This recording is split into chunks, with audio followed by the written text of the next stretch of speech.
back. Let's go check out what we've been waiting for. Mike Toomey with Bill Leff, playing with toys. Hi, we're at Bill Leff's house. We just came over to visit Bill and see his extensive collection of toys, which is really cool. And Bill apparently wasn't quite as ready for us as some of us may have thought. What's up, man? We just came to check it out, right? I mean, we just wanted to look at the stuff. I don't know if you want to roll through this. I'm just not happy with the situation. I'm uncomfortable. Is there any way you could turn that off, Tim? What's up? I mean, you knew we were going to come, right? You knew that was happening. I knew that there'd be a film crew here, but the emails, I'll show you the emails. They all said that this was for MTV Cribs, and you guys are not MTV Cribs. And I feel swindled. I feel, I'll still do this. I want to do this. I mean, you guys are here and stuff. We don't have to. I mean, I really don't know about it either. Because I'll come off looking difficult. I don't want to look difficult. I heard MTV Cribs. They said that Bono was going to come and take a look at the toys. And I mean, no disrespect. You're not Bono. I mean, I'm glad you're here. We're friends, but you're not Bono. And this isn't MTV. I mean, there's neighbor kids here because they wanted to meet J.J. Jackson. I just think if you're going to represent yourselves as something, I mean, Chicago Cable's, it's great, but it's not MTV. I'll be honest, I'm a little swindled, too. The only reason I'm here, well, I thought Jimmy J.J. Walker was going to be here. No. Why would I have him at my house? And he wouldn't even do the dynamite if he did. No. Listen, I'll do it. You won't even, on camera, it'll look like, I'm thrilled to be on the Nude Hippo show, but it's not MTV Cribs. It's all, so we can do it. We'll do it. Sure? You're okay with it? No, let's do it. All right. All right.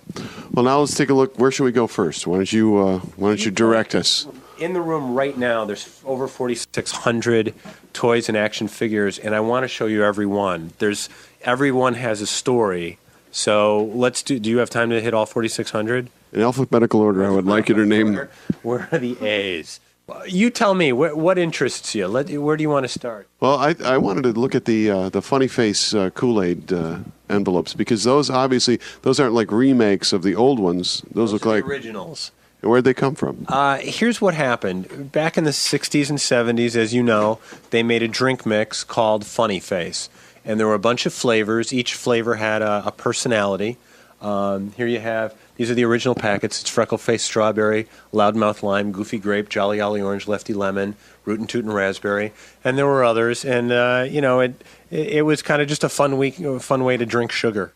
Here, this is a cool thing. Marx Toys made these. Marx Toys is no longer in business, but back then they made the presidents. Every time there was an election year, they made the presidents. You'd buy them a couple at a time. And I'll show you my favorite one. I don't know if you can see, but do you see Roosevelt up right over there? He's the one with the cape. He's right next to Truman and Herbert Hoover. He's right between them.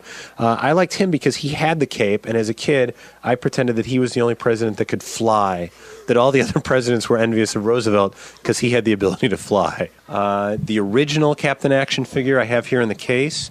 As you can see, he looks a lot like Robert Vaughn, which kids of the 60s and 70s loved Robert Vaughn. So if a toy company could capitalize on Robert Vaughn, they did. I don't have the Green Hornet up there. I have him in the case. They made Green Hornet, but he was like next to impossible to get. I don't have him in the box. I have him loose, but I'm okay with that. In the box, he goes for about $8,000 or $9,000. So. Don't we all? I don't know if the Nude Hippo show has a lot of viewers in Singapore. I'm guessing they do. This is Pepsi, as you Singaporeans know, in Singaporean. And then on the other side, you have a DC superhero. And they did most of the major ones, Batman, Superman, Firestorm, who's not that big here in the States, but in Singapore, he's through the roof. I had that guy. I want to tell you, I had that toy when I was a little kid. Which one did you have? Yeah, the guy with the exposed brain. Here's the other thing I remember. What's that? The Crazy Foam. Oh, Crazy Foam's great. You see Batman and Robin, they made other Crazy Foams. I think there were 35 or 40 of them in the series. And they all did the same thing, which is they gave off the look of being rabid. You'd push them on the head, and a lot of kids, fans of the show at the time would say, I wonder what it would look like if Burt Ward had rabies. He'd push him on the head, and then he'd foam at the mouth, just like Burt Ward would do if he ever contracted rabies.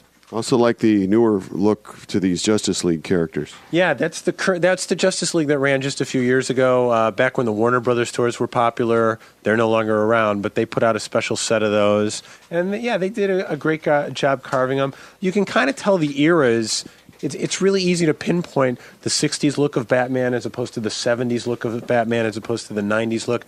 They're very individual. I mean, it's the same character, but it goes through a lot of different changes. Let me show you something else, too. Soakies, which were around... we go to Batman again. Soakies were around in the 60s. There was soap in them, bubble bath, and you would unscrew the head, and then the bubble bath would come out. And I'll never forget you one time. We were at a toy show, and they had the Beatles Soakies. And you said, I used to have one as a kid. Let's see how much they're worth. And you turned it over, and it was $340, the Ringo Starr, the hardest of them to get. You said you blew it up with an M80. My brother did. He stuck the fireworks in Ringo's head and just boom, blew up. And then the body part's much harder to break. It took several explosions to deform him. I'll show you the Marx Disneykins real quick. Now, I remember that these were very special to you because you've been collecting these for a very long time. And when we used to, every once in a while, I would go to some of these shows with you. And these were the things that you were specifically looking for. Right now, there's some of these that are just out and out impossible to find. They were out in the mid-'60s, late '60s. The problem with them was, as Marx found out, they're so incredibly small. I mean, if you look at Jiminy Cricket or Tinkerbell, the kids were just eating them like candy, and you can't do that with plastic toys. So they had to eventually stop making them. But what went for at the time, 15 cents or 3 for a quarter, some of them are already worth about $300 each. So a smart investor would have bought them all up and just sat on them, but it's taken me years and years to get all of them in the set. But now the scenes that you were talking about, those came to you just recently, which was something you figured you'd probably never be able to acquire. It's hard enough to get them loose. It's even harder to get them mint in the box, but to get any of what they call the play sets, the TV scenes, next to impossible. And then I just found a guy who bought up a bunch in 1970 in England. A warehouse went out of business, so he went and scooped them all up. And I just bought some pieces for him, including this big TV scenes display, which they had in toy stores in England back in 1970. I get a lot of them on eBay or different computer websites, and you won't believe who I have to bid against, who's like the big Disneykin collector. Someone famous? Somebody very famous. Clooney? It's not George Clooney.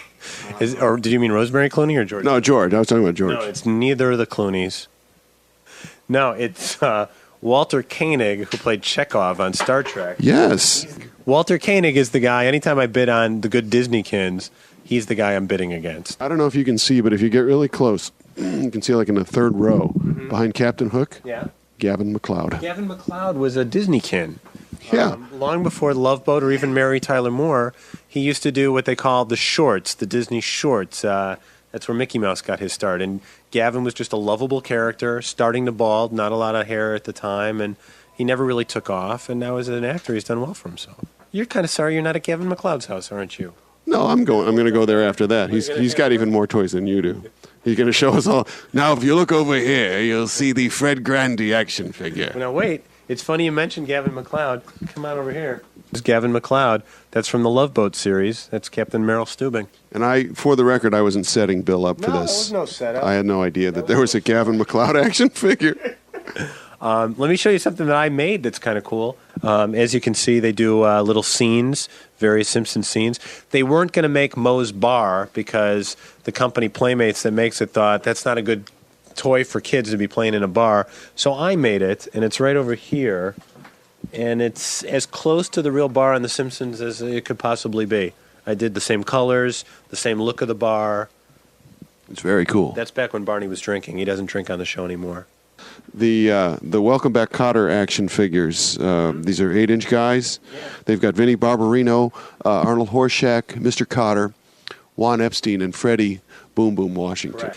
The only thing that's different on the figures than on the real show, and you used to watch Welcome Back Kotter every Thursday, maybe you can tell me, did the guys used to wear the big patches that said Sweat Hogs? Because each of the 4 Sweat Hogs have a big black patch on them that says Sweat Hogs, and I don't remember ever seeing that. We talked about this before, remember?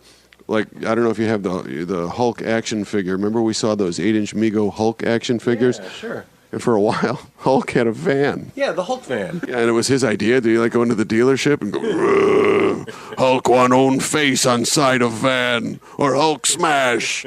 We'll throw it in free. We'll give you the extended warranty and the rust proofing and your own face on the side of the van. Push puppets, because you'd push the bottom. And they were jointed. But to me, I don't know what disease it is, but it was like a bone degenerative disease where they'd be standing and excited, and then you press the bottom, and they would go, "I've got no spinal structure," and they would just collapse. The role of Dr. Octopus is now being played by Roy Orbison. Now, see, you're great at trivia, so see if you can do this. These are the breakfast cereal friends from the 70s. Oh, yeah. Frankenberry, everyone knows. Count Chocula, everybody knows. Then you go Boo Berry. Now it starts to get a little difficult. Who's this guy? Well, that would be Fruit Brute. Fruit Brute. And who's the fifth one? This is next to impossible. Pete Best. Pete Best was never one of the... No. He had his own cereal. No, yeah. Pete Best did have his own cereal. He did, yeah. But it wasn't part of that set. That was from the flop set. There was Yummy Mummy. Oh, you're good. Yeah, Yummy Mummy. Very, very good. I only said Pete Best so my brain could buy time to think of Yummy. What did it taste like? Do you remember? It was like, was it rainbows of fruit? Like No, it was it tasted like gauze. It was like gauze. It was like old bandages and gauze. Oh wait, I remember. Tasted like crap. Yeah. Remember? That's it. Yes, it is.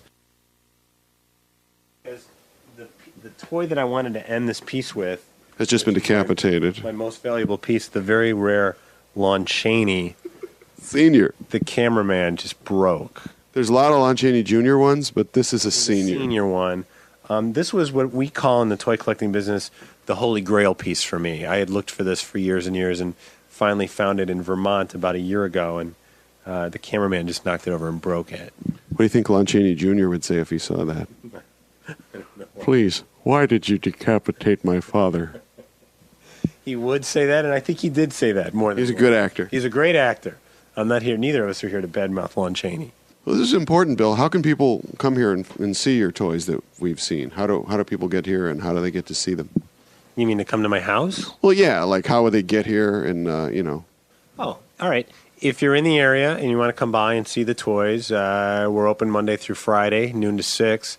We're on Gulf Road, right where the old Fisherman's Dude Ranch used to be. Mm-hmm. Just come, park in the parking lot. It still says Fisherman's Dude Ranch. Go way around the back, and then it'll say Bill's Toys. You just come right on in.